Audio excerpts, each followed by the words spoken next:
Hey everyone, happy Wednesday. Here we are, another week, another show, and hopefully you can learn some information that I'm looking to share. Any questions that you have, don't be afraid to send them, share them, do whatever you can, because I love trying to answer questions that are out there for everybody. Hopefully your week is going good, and you're here to learn a lot. So what we're going to talk about today is who handles your EDI project management and how do they do it?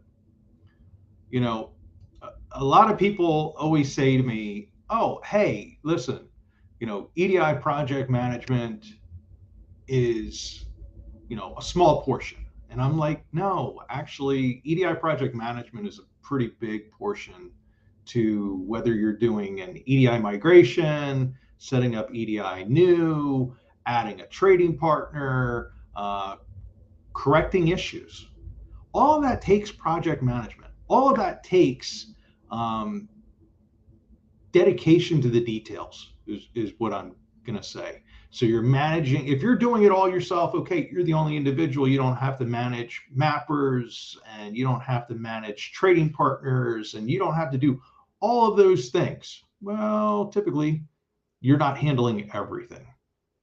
So when we're talking about, what is EDI project management and why is it important? There's a lot of moving parts that are involved. There's a lot of people that are involved. There's a lot of understanding the account. There's a lot of note taking, and there's various software that's out there. You can use Trello, you can use Monday.com, you can use Asana, you can use all kinds of different things. Jira, you can use. Think of it as figuring out what works for you as an individual. Keeping the details saved in a folder or a Dropbox, Google Drive, whatever. It doesn't really matter how you do it, but you have to come up with a rhyme and a reason for how you do things, how you save the mapping specifications, where you're going to save them, how you're going to keep everybody aligned that's on your team and external teams, so trading partners, teams, and all of the different people. So a collection of contacts, a collection of the specifications or trading partner specifications, so that you have them as in a repository. Whether you are doing this for one trading partners or you're doing it for 50, I always suggest keeping that repository of those specifications so that you can go back and review them, even if it's 2 years down the road. Sometimes you go through testing and then what you find out is, hey, listen, we went through all this testing and now you're asking for changes. We'll go back and look at the specifications. Is it in the specs? Is it, was it marked as optional in the specs? And now that you're live, they want you to do it in production and they want you to send it. And they're like, hey, listen, this is mandatory. You can then use that in your own, I don't want to say self-defense, but you can use that in your own defense of them if they try to give you a chargeback. You can say, hey, listen, this wasn't done. Saving raw EDI as you're going through the testing. There's a lot of pieces that you want to go through and you want to save. The unfortunate part is as of right now, there's nothing out there that has like EDI inventory, as you want to call it, or EDI project management. So you're having to piecemeal it, put it together, figure it out on your own, customize it, whatever. And again, we've used all kinds of different stuff. I always tell clients and I always tell prospects, hey, what do you use? What do you like? Do you like this particular product? Okay, well, we'll do a spreadsheet maybe, or we'll do a Google sheet, or we'll do whatever. Like it's what do they want to use? There is no rhyme or right way of doing it or any of those type of things. It comes down to what works for you. How does your brain equate it and all of those things and putting that information together, but it's highly needed so that if for some reason somebody gets hurt, if somebody decides that, hey, they no longer want to work with your organization, they want to move on, you have the details. You have the details. People know where the process is. people understand where those things are. To give you a little insight with us, typically we're utilizing, Dropbox or a stored Google Share Drive or whatever it may be, and then either spreadsheets or we're doing online. I used to use Asana. What I found is a lot of the team members and a lot of people weren't updating it. We used to use, for some clients, we've used Monday.com. What you find with that is, it can be overkill because now you're detailing out each particular task. So think of if somebody breaks it down all the way. Okay, so we receive in, we do communication, and then we have to do 810. Okay, and then from the 810, what are we doing with the 810? It needs to go into the ERP. So now we're going to have what some people like, and again, acronyms, UAT and SIT and testing and all those type of things. So use UAT. Basically, let's call it what it is: user testing, system integration testing, all of those things. So spell it out so that people know what it is. Stop using the acronyms. That's one of the things I do want to say. Project management, there is no rhyme or reason. There is professional training that's out there. You can become what's called a Scrum Master. Scrum Master will take you through the approaches and take you through the understanding and detailing and get your mind trained in how to do proper project management. I'm not a Scrum Master. Everything I do is from years of knowledge and just trial and error, working through things. And that's why I've come to the realization that there's nothing out there that's perfect. There's nothing out there that you can say, this will do everything for you when it comes to EDI project management and tracing your trading partners, fixes and all of those things. Because everything, if you break it down, is actually a project. Another thing, who should in reality handle your EDI project management and what makes sense? Well, the people that should handle your EDI project management are people that have done it before. And if you have nobody that's done it before, you should find somebody that's done it before. You should work with that person to work out the kinks and figure out what makes the best approach and what makes the best sense. And then once you've gone through, one, and you've had that expertise giving you insight and telling you how to do it and giving you ways of getting around things, guess what? Again, work out your own way of doing it. And now you can move forward because you've had that experienced individual giving you knowledge. And unless you've done an EDI project management, you don't know what you're truly in for and all of the moving parts that are involved. Everybody says, oh, it's easy. I've managed projects before. Okay. Are you highly detailed?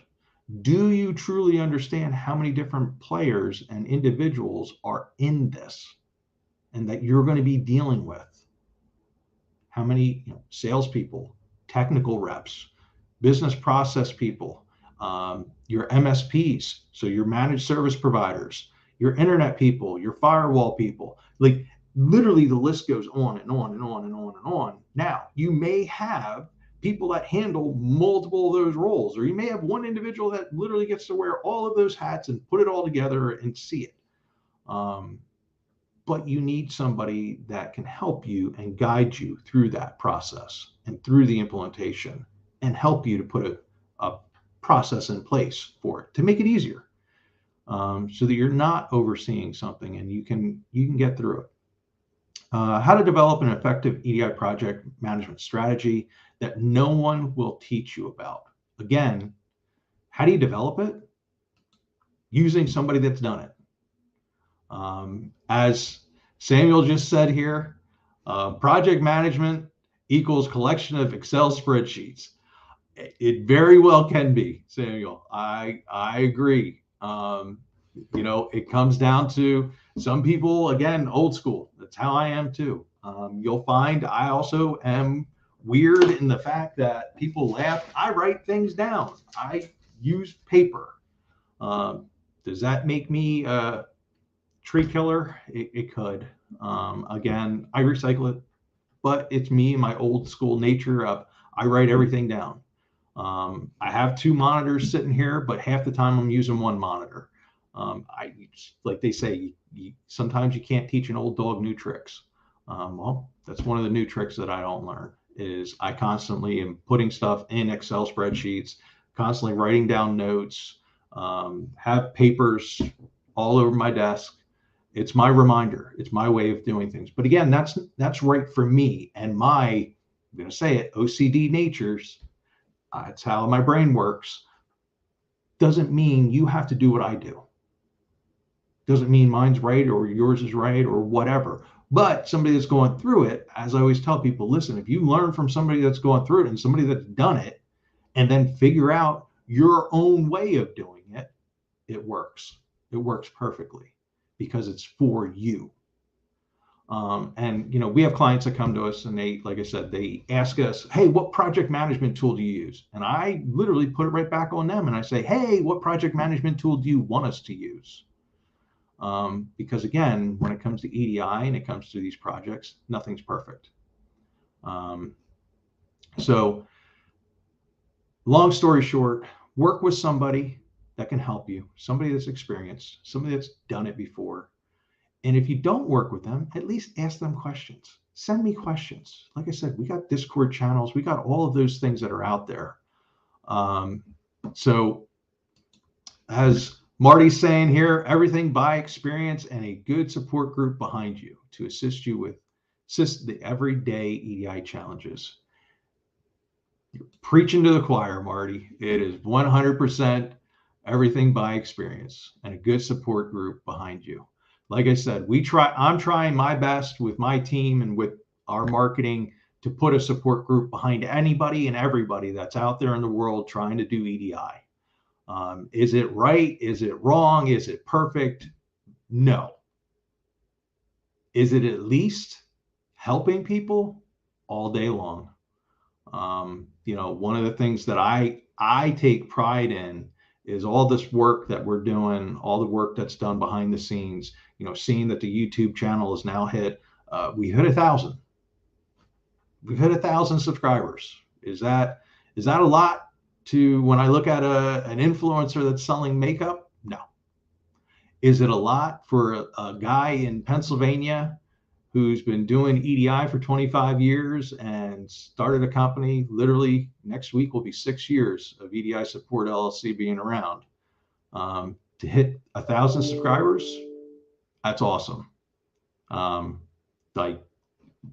can't wait to hit 5,000, 10,000. Now, who knows when that's going to be if I ever see it, but I would love to hit that point.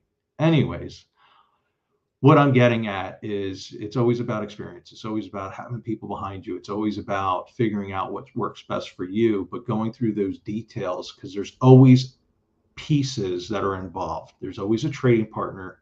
There's always a certain document, whether it's an ANSI X12 810 or an Edifact DESAD or whatever it's going to be, or an XML document that's done on oil decks. It doesn't really matter. All of them have targeted pieces of information that need to be shared and groups or people that are a part of those. And sometimes it's, like I said, one individual wearing multiple hats. One individual that handles the firewall, that handles the IP addresses, that handles the map creation, because they're the EDI person. They handle everything and the IT and all of those wonderfulness. So just know that there's experience that'll help you get through it, that'll help you answer the questions, that'll help you do all of those things. If you've never done it, don't take on EDI projects and think you're just going to get your way right through it. It's not going to happen. I don't care how long you've been in IT. If you've never truly worked through an actual EDI implementation, it's a whole nother beast. There's a whole lot of other people that are involved that you're going to go, man, I wish I knew all these people were involved. As always, reach out. Any questions that we can help you out with, we're here. I'm answering, doing our thing every day, in and out. What we're looking for is, growing the growing the knowledge amongst everybody that's out there. And EDI Project Management is one way of doing it. We're here from a consulting support, outsourced EDI department, whatever you're looking for when it comes to EDI. So follow us on LinkedIn, subscribe to our channel on YouTube, and join our Discord to keep learning from experts and get quick answers to your EDI and API questions. You'll see the links in the details section underneath this video. But I know this one's a little bit of a shorter one, but I wanted to get it out there so that people can understand what you're looking to do and understand that there is no exact right way of doing it. It's figuring it out, but utilizing somebody that's experienced in doing it. And you can have all the salespeople in the world and all the talkers. Again, I say people can talk. Go with the doers. You are Renee. You are welcome. Marty, who do you recommend or suggest should be writing the business processes on system integration? Who do I recommend for that? So in my mind, it should be multiple people that sit down and actually write the business processes. It all depends on you and your organization. So you should be working with, in my mind, you should be working with your subject matter experts when it comes to the ERP, WMS, TMS, or custom system, hybrid, whatever you want to call it. You are going to want to work with whoever is fully knowledgeable of that system that you're integrating with. Oh, sorry. Sterling Integrator. All right, so let's go back.